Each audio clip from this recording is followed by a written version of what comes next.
Welcome back. Well, today I thought we would take a look at one of my favorite resources. This is one of the resources I use when I put together images for doing videos like this, when I'm looking for ideas for decorating, for redoing furniture, anything. Just an all-round fantastic resource. And that is period era ads. So, we are going to take a look at ads from the 1920s today, and we'll get started when we come back.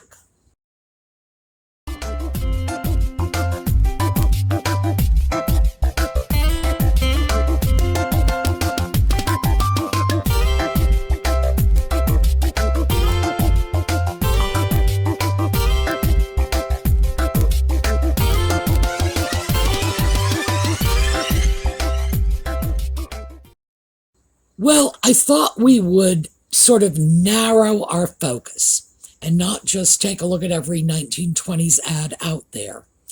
So I decided to just take a look at advertisements from the 1920s that featured living rooms, living room furniture, that sort of how did they live in the 20s? What did they think was elegant? What was the height of home decor? So let's start with this one. This is very interesting because the first thing that jumps out at me when I look at this picture is this is a craftsman style bungalow.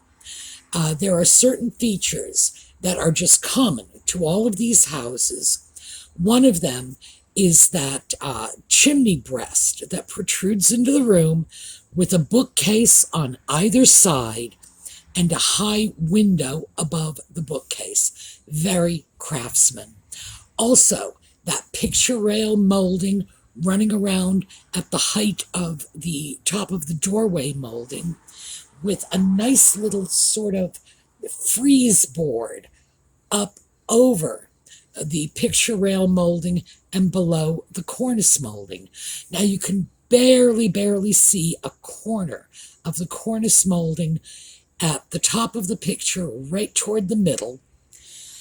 So that's what strikes me first about this. Readily identifiable architecture.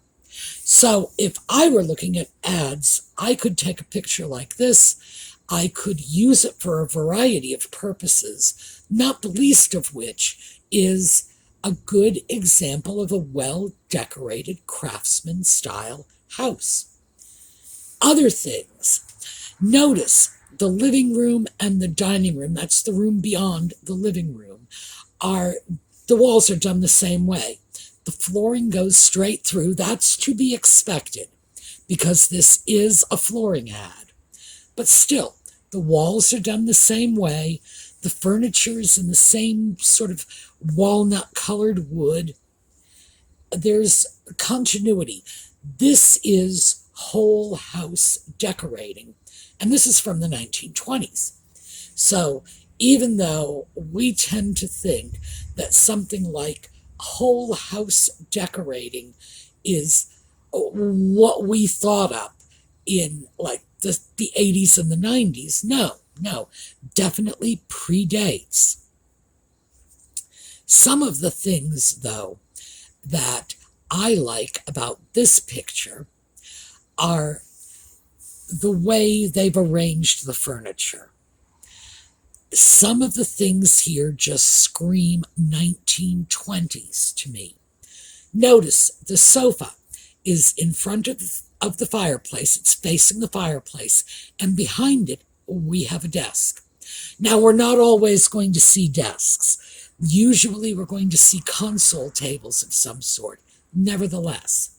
But notice, on our desk, we have a sort of, I'm just going to call it a doily, because it's something like a dresser scarf or a bureau scarf or a doily.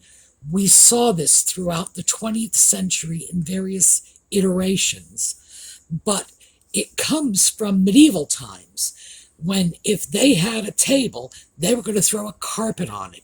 They didn't put fancy rugs on the floors in the Middle Ages. They put them on tables. They put them on walls. They used them to cover windows. So this is interesting. There's some real 20s stuff going on here.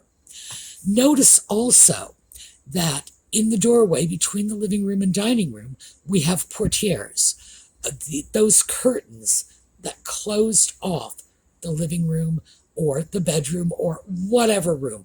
They were designed to keep the heat in or the cold out when people didn't have central heating. And heating the home was an issue. You didn't just push a button, the thermos kicked in, and the entire house was a pleasant 70 degrees. No, they were heating rooms individually. And even in more modern homes in the 20s, homes with central heating, they still had that mentality. And we've talked about this before. They stick with what they know.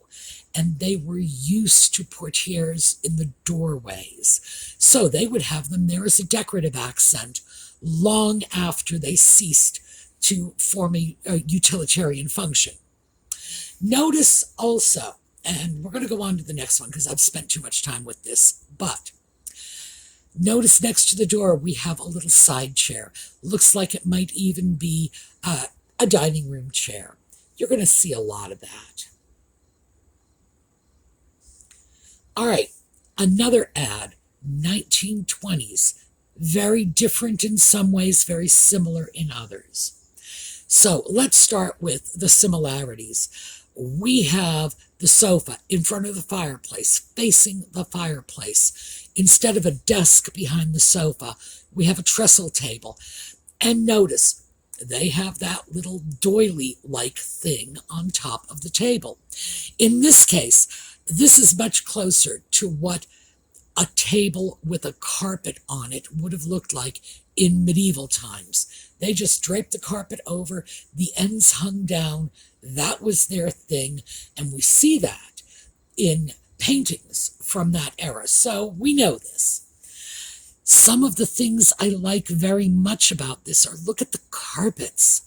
And there are like 4 carpets that we can see in this one room. I love that.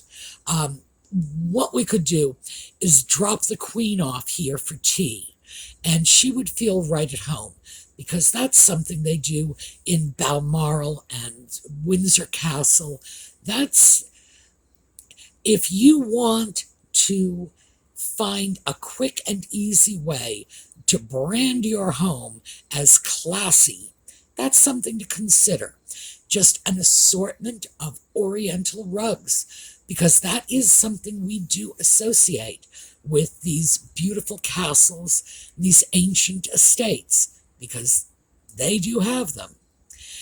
Other things we see here that I find interesting are, look at that floor lamp over the sofa, and that is probably a mica shade over the floor lamp. This is great. It's a swing arm lamp. Wonderful. Here is another 1920s room. Once again, this one has a very interesting carpet, but it also has that table. Notice the doily on the table. This was such a thing for them. It's almost as if you look at that and you say, oh, 1920s, there's the table, there's the doily, that's all I need to see. I believe this room, this ad is designed to show off the carpet. So it's probably an ad from a carpet company. Remember, in the 1920s, they were importing, these are machine-made Oriental rugs. So it's an Oriental design, but it's not really an Oriental rug. Machine-made. Most people in the industry refer to them as Wiltons, and that was just one company that made them. It was something. It was great, and those carpets are wonderful. Just because they're not genuine Orientals do not mean they are crap. I love those old Wiltons. They were beautifully made, and it was a way to really throw a high-end item into the average home for a perfectly reasonable cost. So notice also that in addition to sofa in front of fireplace, table behind sofa, we have these two Windsor chairs. And again, this was actually, we've got 3 Windsor chairs. I see part of a third over on the far left. This was something they did. They incorporated these straight back chairs we would think of as dining room or even kitchen chairs, into the living room. And that's mostly because that was what was done in years before, and they stuck with what they knew. So even if they could afford really nice, fancy, overstuffed furniture, they would very often default to these straight back wooden chairs simply because aesthetically it's what they were accustomed to, because it was so common in the 19th century and more common than that in the 18th century. Here we have a library, and when I began collecting these images, I thought, I'm going to stick with living rooms. But then I noticed something, and I wanted to show you so you can sort of notice along with me. Notice that in this library, the desk is coming out perpendicular to the wall in front of the window. Now, that is a thing that we saw in the late 19th, early 20th century. Just what they did. We don't do that anymore. If we had a desk in the middle of the room, we would not line one edge up against a window or even one edge up against a wall.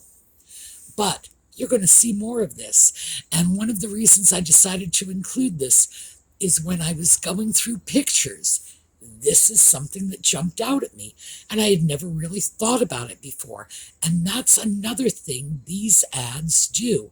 They just sort of spark little decorating epiphanies. Oh, look, they were doing this in the 20s. This is another ad, and I'm not sure what they're selling here. We have a sofa. It's no longer facing the fireplace, but it is backed up against a window. And this is a bay window that has a shelf at sill level that is functioning as that table behind the sofa. I found that really interesting. And again, going through these ads, things like that sort of jump out at you. I thought it was interesting. Clearly, they liked having that sort of 3-foot high table behind their sofa. And if they didn't have a table, they would go out of their way to find one. This one, again, I'm not sure what they're selling here. I believe it's the rug. 1920s, this is a little more modern, a little more Art Deco going into the jazz era. We're the 1920s. But notice, we still have the portieres. We still have the fireplace. We still have a console table in the room. That's that thing over on the left-hand side that is partially cut off. It's not behind the sofa anymore, but we've still got it there. And over here on the right-hand side, partially cut off, we have another of those straight-back dining room style chairs. They stuck with what they knew. Now here we have another desk, Coming out perpendicular to the wall again, that edge is up flush against the wall, only this time it's not even the wall and it's not the window. The desk is up against a window seat. I thought that was very interesting. It shows you how wedded they were to that concept of a desk being at right angles to a wall surface. They didn't care. It could be a wall, it could be a window, it could be a window seat. This is so wildly impractical, but it's what they wanted. And this one is an ad for window treatments. Consequently, what you'll notice is all the color in this room is coming from the window treatments. One of the things I like about this is, in addition to the window treatments, they have 4 very nicely hung pictures, 2 on either side of the main window in the center of the image. And that's a very good example of how to properly hang pictures. A lot of people, simply because they find it easier to stagger them, or they don't want to put the work into getting out that level, getting out that tape measure, and getting it done right. But no, if you're going to do it, that's how you do it. And notice we have this interesting rug on the floor too. But again, just about everything but the windows are kind of dull, so that the windows jump out at you. Now this one is great. This is another more modern, oh look, we're seeing Art Deco furniture. We have a painting of a woman behind the sofa, and oh my, isn't she just the jazz era heartthrob? Notice we have a shelf on the wall behind the sofa. We're not giving up that flat space behind the sofa. I have no idea why it was so precious to these 1920s people, but it was. Some things I like about this. I love the color combinations. I really do. It's not a color combination we tend to see these days. A sort of a mustard yellow and this teal turquoisey. I'm not sure what color that sofa is. I also very much like the window treatments because it's old casement windows and it just has a really simple valance. But that valance just screams 1920s. So, once again, add to the rescue. Oh, also, just in case, we have a very slight Asian influence in this room. I almost skipped past that. Asian influences were very big in the 1920s and 30s. And here you see it on the pier mirror next to the window. You see it in the design on this yellow chair, which appears to be geishas. At least that's what I'm seeing in the design. And you see it in the colors of red and yellow together. It's just a hint, but they did love their Asian accents. This one is, I believe, a flooring ad. Most of my favorite ads are Armstrong flooring. They made linoleum. They wanted to see linoleum in every room in the house, and they went on a massive ad campaign for it. But this one, too, has some Asian flair, and it's interesting how they did it. Most of it is that Chinese chair in front of the window, and it's in the center of the photograph. And it's got a stair-step bookshelf behind it, which is something that we got from the Chinese, even though it's never been a major element of Chinese design We saw it, we copied it from them, hence it is Chinese to us and rather emblematic of Chinese design. So we have a little Chinese corner there. And again, this was something that was very hot in the 20s and 30s. This one, the caption on this picture is about introducing cheerfulness and hospitality into your home. And I really have to say, that room does not look especially cheerful to me. But we do have a lot of other things we have been seeing. Although the sofa is angled away, it is still pretty much in front of the fireplace. We have three straight back wooden chairs here. We have the ladder back chair at the desk, and we have two Windsor armchairs in this room. Again, something they brought with them from an earlier era, but still something that is very useful in dating a room. Now, here are the Armstrong ads in situ, so to speak. They are as they appeared in the magazines. So this one, this is great.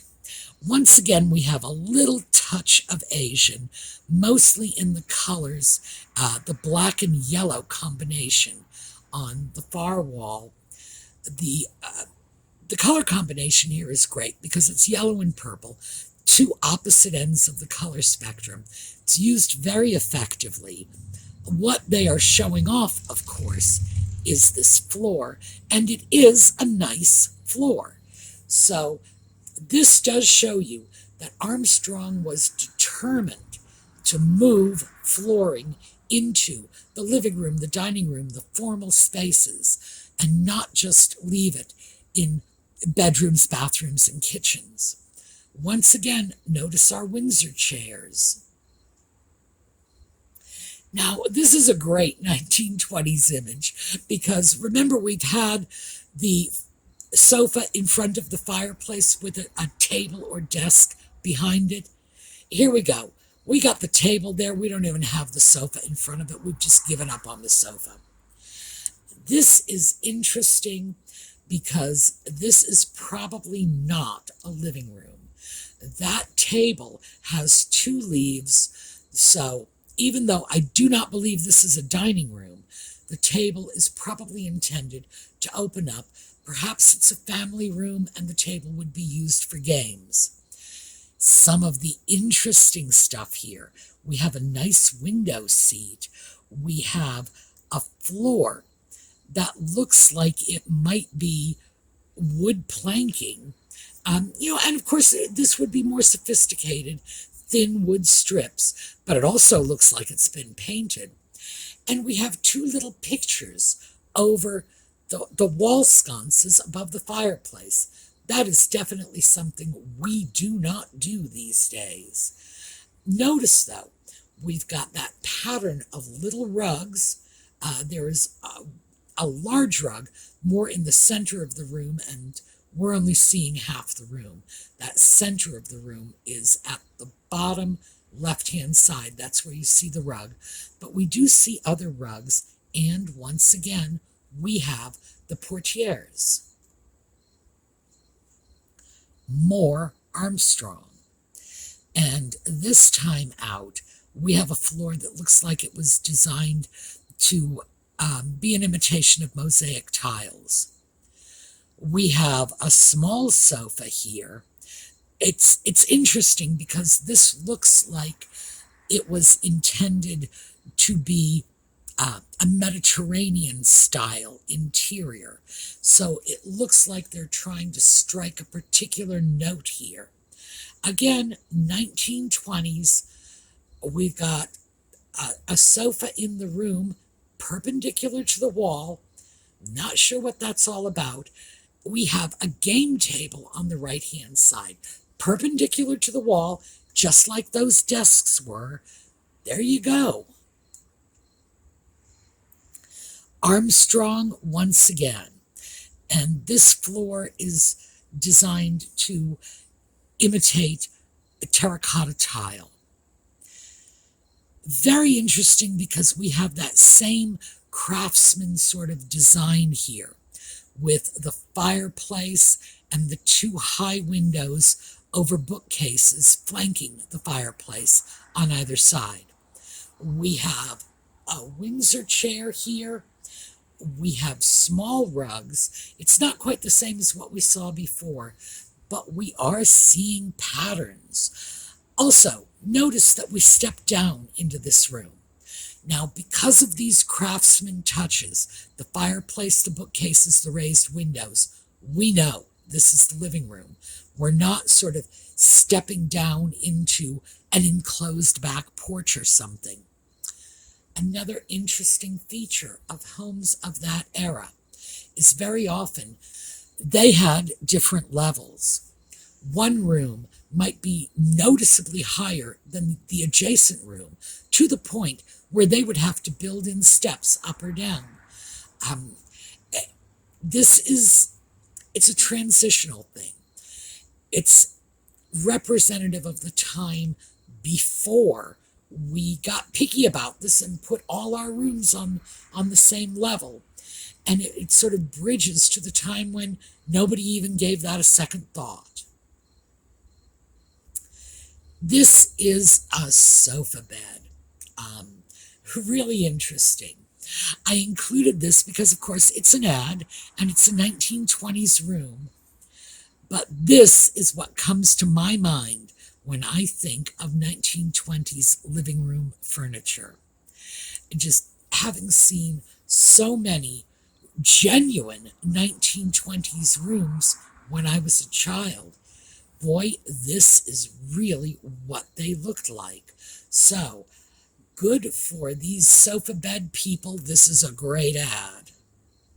Here's another, and this is also a sofa bed. This is Crowler. They were a major furniture manufacturer in the 20th century. And notice that even though this is similar to the sofa and chair we just saw, there's an interesting feature here. The cushions don't match the back and arms. Very often, the cushions would be decorated in a completely different fabric. That was very normal for them in the 20s. And again, notice we've got the table behind the sofa. Now, here is a 1920s sofa. It's just a picture of a sofa, nothing else. I am not quite sure what this was advertising, presumably just the sofa. Back in the day, you can tell this is authentic from the period, not only by the fact that, once again, our sofa cushions don't match, but we have this great little 1920s end table. And here is another value of these ads. This is an ad selling paint. But in the meantime, even though we're looking at paint, we are seeing 1920s fashions. Look at that dress. Look at Pop with his hat. And we are seeing furniture. So I always make a point of checking all kinds of ads. You just never really know what you're going to get. And here, this is a magazine cover. As you can see, British electric domestic appliances. And here we have British people. And the little girl is, well, I don't know, she's mesmerized by the fireplace. Good for her. I believe that is an electric fireplace. They have a plug-in tea kettle. They have a plug-in toaster. Very, very period pieces. But in the meantime, you are getting some background here. You are seeing the fireplace. You are seeing the appliances, the dishes, the tea set they have on the table. So even if it's an ad for electric appliances, and British electric appliances at that, taking a look at these ads can really give you a good sense of what was going on in the average home in the 1920s. Now, this is just, gee, this is a nice room. Very 20s. And notice again, sofa, even though it's not facing the fireplace, it's perpendicular to it, we've still got that table behind the sofa. That was their thing. And we have some nicely done windows. And in fact, one is a window and one is a doorway. So we still have the portieres. So I'm going to break off at this ad because, yes, I've gone over budget on my time again. But I wanted you to see this because it is my best resource. It's a source of ideas and inspiration. It's a source of history. When you see a 1929 ad that will show you this sofa or that lamp, and you can date the ad, you can date the furniture, and it gives you a sense of how designs change over the decades. All right, so that's what I have for you today. We are going to take a look at a slideshow on the way out. Have a terrific day, and I will see you all again tomorrow.